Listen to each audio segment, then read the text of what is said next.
Сотрудники силовых структур по Ингушетии провели на территории региона комплекс учений, часто встречающихся в объективной реальности. Их цель – отработка алгоритмов действий в чрезвычайных ситуациях в случае возникновения террористической угрозы. В рамках учения были задействованы сотрудники МВД, Управления Федеральной службы безопасности, МЧС, ФСО и Росгвардии по Ингушетии. Для перевозки личного состава и непосредственного выполнения задач в ходе выполнения условной специальной операции были использованы различные виды военной техники. Отработаны совместные действия по пресечению преступлений террористической направленности.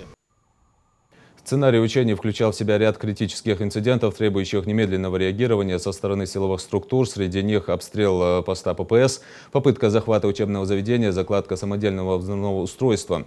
По легенде, кульминацией действий террористических группировок стал захват заложников в мэрии Назрани. Здесь была продемонстрирована четкая работа переговорщиков, а штурм здания стал самым зрелищным этапом учений.